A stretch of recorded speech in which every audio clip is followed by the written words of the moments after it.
This episode of the Kind of Funny Gamescast is brought to you by the Dollar Shave Club. Guys, you don't need to choose between price and quality to get an amazing and affordable shave. DollarShaveClub.com is the answer. To prove how amazing the shave really is, right now they're going to give you your first month free to join the club. DollarShaveClub.com delivers amazing razors right to your door for a third of the price of what the greedy razor corporations charge. You need to join the club like I did. I've been looking damn good. Gia's been feeling up on my face, and she's like, damn, Tim, why are you so smooth? I'm like, Dollar Shave Club, baby. That's how it works. Go to Dollar Shave Club and pick a razor from their lineup of amazing blades. I've been using the Executive Blade with their Dr. Carver Shave Butter. And man, if you've never used shave butter, I'll tell you what, you got to try it. It's fantastic. The blade just gently glides with the smoothest shave I've ever had.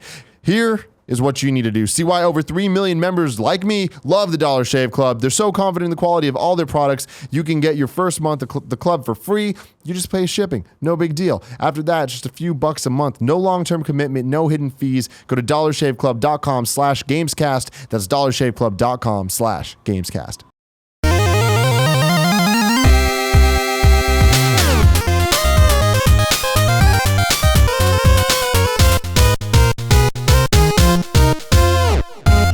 Next topic of the day, brought to you by you over on Patreon. And of course, Steven Insler. Shout out to Steven Insler, Patreon producer for month 9,302.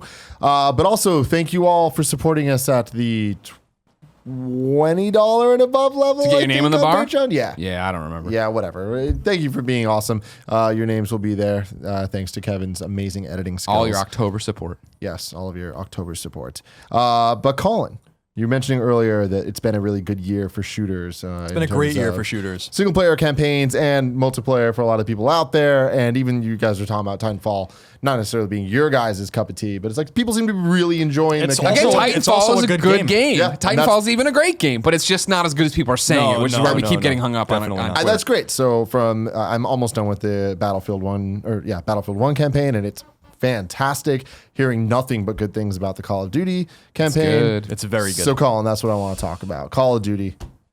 So Infinite Warfare. So I booted it up yesterday. I was waiting for we're recording this the day after the election. I was waiting for the results to come in. Obviously, this happens a little bit earlier in California because of the timing. So I had woken up. I was going through email, doing a little bit of work, and then I was like, I'm just going to pop this in. I had installed it, and so I put about 3 hours into it or so. So not enough time to have a comprehensive review of the game yet, but playing it on veteran as well. So I'm moving somewhat slowly because I do like to play my games, my shooters on harder difficulties.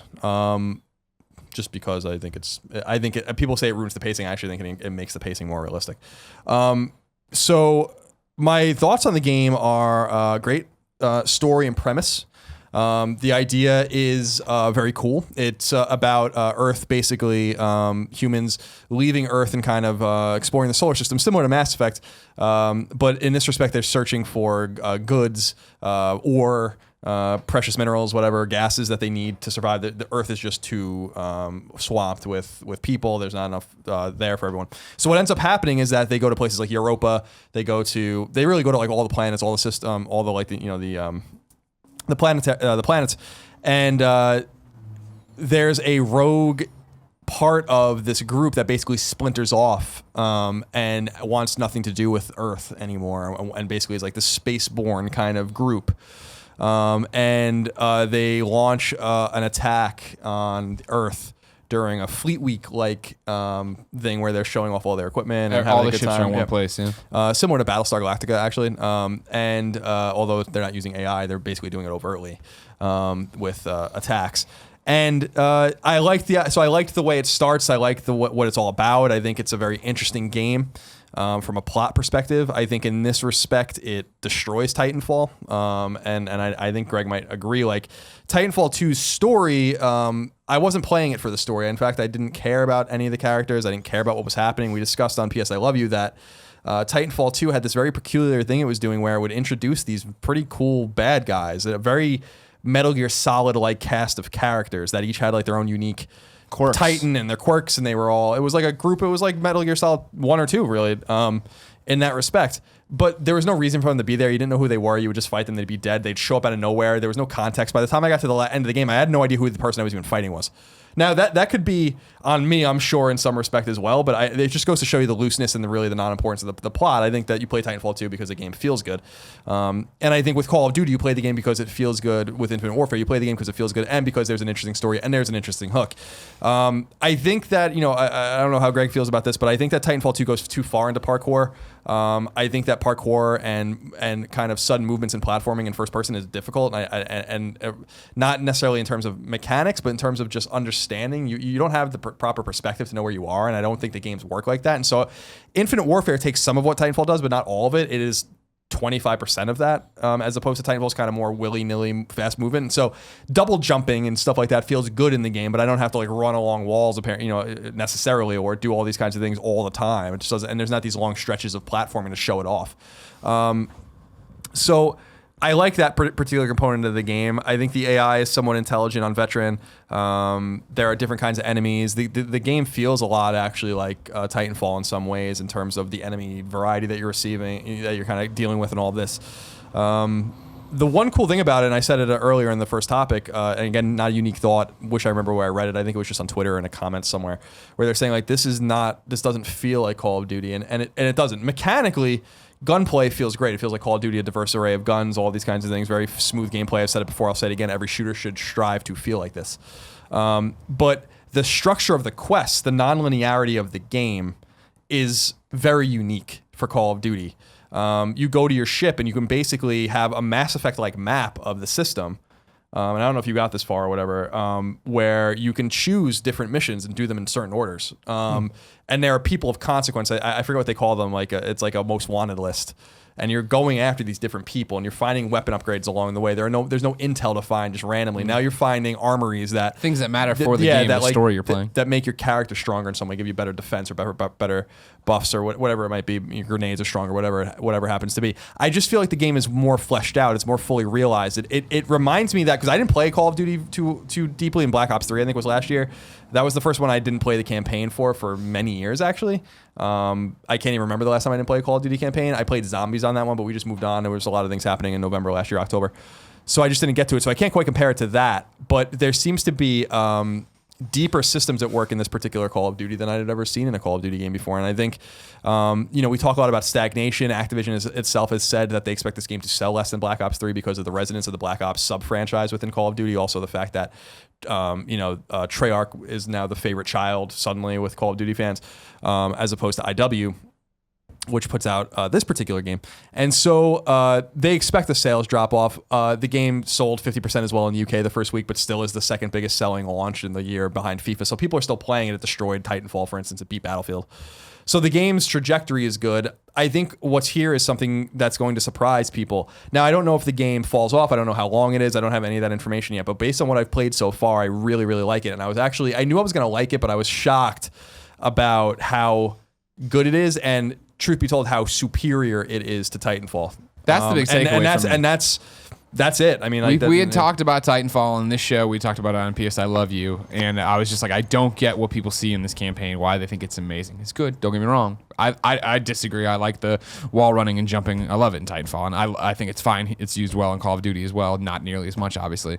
But when I started Call of Duty the first day we got it and then dropped off, and when I came back to Call of Duty, it was immediately, right, that's Omar, this is this guy, my guy's dead or whatever over there, so now I'm doing this robot, oh, how are they going to I was like, immediately like, this story is still awesome, this world's still awesome, I remember what's happening, where Titanfall was always just like, all right, BD and I are running around, he's okay, whatever, why are we, okay, the mask woman's here, let's fight her, okay, whatever. Yeah, like, we don't really know why, like, what this game sets up, that was the thing with Titanfall that really frustrated me, was that the ball was like right over the plate with the story, and they just missed. And with this, just the way it's set up, Taylor from Naughty Dog wrote this story or helped write this story, and you can tell that there's just more care, more love put into this story. Yeah. Well, I mean, even the environments, really, right? Like that's what I was telling you. That like when I was a bit ahead of you, of just like, in Titanfall, the environments were beautiful and I ran through, but there wasn't that environmental storytelling. And like in this one, when you first off, I mean, like the whole opening section, right, from the Fleetweed thing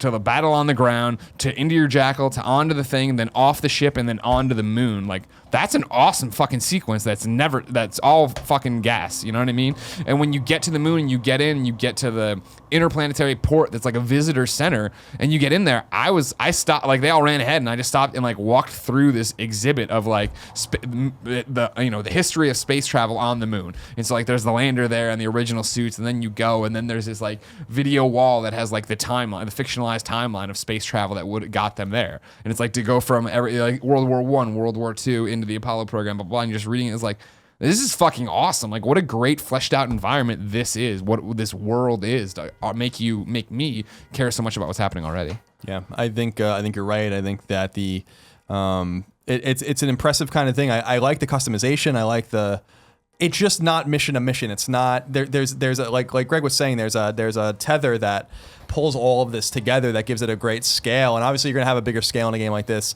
that you might have had in a game like World of War had scale, or Black Ops had scale, where it was like, you're going from different times or different locations, different beachheads and all those kinds of things. But here you're exploring the totality of the solar system, which I think is really cool. But also the idea, the Mass Effect influence here can't be overstated. I think not only because of the thematics of going to space and discovering fucked up things, which is what Mass Effect basically was about, but with the Protheans and all of this, it's not quite that deep. But when you go to that galactic map or that solar system map in the game, I'm like, this, and you go over a planet and it's giving you little write-ups and stuff like that.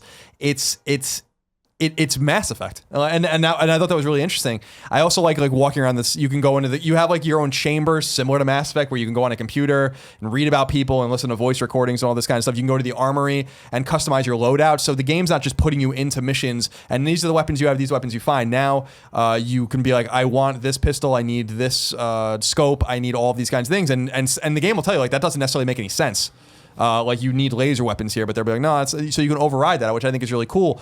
The collectible aspect of the game, in addition to the armories and finding these new loadouts, is you find weapons that enemies drop and they glow the first time you see them before you pick them up. And when you pick them up, you scan the weapon, which I think is really cool. Then the weapon is sent for like digital printing basically to your ship, and you can just use that gun whenever you want. So if you're very thorough and you see a gun in the corner that some droid or whatever had dropped, and you pick it up, and then that's automatically learned. You might not use it ever again. You may use it again. I don't know. But I really do dig that particular aspect of it. And I give Infinity Ward a lot of credit, because I think that this is I don't want to say a quantum leap forward, because I just don't have the knowledge base of last year's Call of Duty to say that. Again, that wasn't their game, of course. That was Treyarch's game. But I feel like Call of Duty is doesn't seem as stagnant as people would say it is. And I don't think we need one of these games every year. I think it would be very bold of Activision to one day be like, we're just going to make a Call of Duty platform, or at least a new campaign a year or whatever, we'll release new maps. But you just have this kind of static thing, it's Call of Duty, and then there's different things. I like to see them do that. I think it would be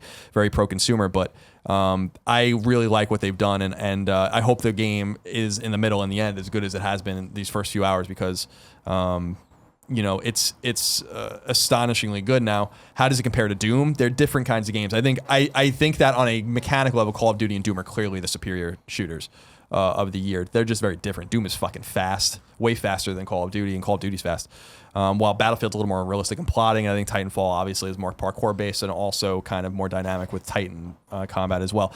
To the point of flying in your ship, whatever, because you're basically flying a fighter jet for like a ship. That reminds me a lot of the Titans in Titanfall 2. When I'm on nothing, I don't want to be in it.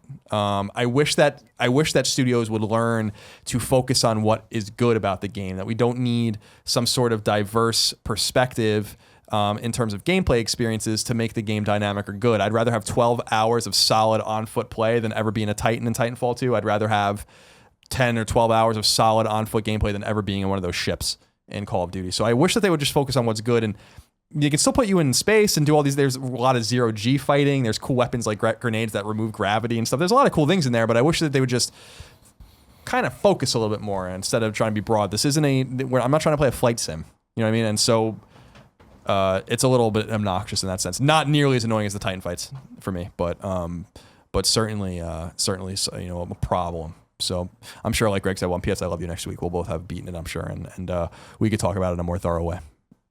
Have you guys come across Kit Harington's character yet?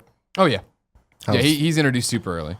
Is it cool or is it? I think it's distracting, cool. Looks like or- him. Yeah, exactly. It's like, oh, he's going. Jon Snow is the villain. Okay, cool. Jon Snow. Jon Snow. But it's not like it didn't pull me out of it. But I mean, Cool. Call of Duties are these giant, action movies, right? These, so I expect to see movie stars in them or whatever. So far, his performance is good. I like the motivation of his character. Cool. Yeah, it's interesting. I mean, it's all about separatists. The story is not unique, maybe, but certainly there. And I really just don't feel like it was there in Titanfall. No, I agree with that 100%. Titanfall 2, that is. I didn't play Titanfall 1. Well, there was no story in Titanfall 1.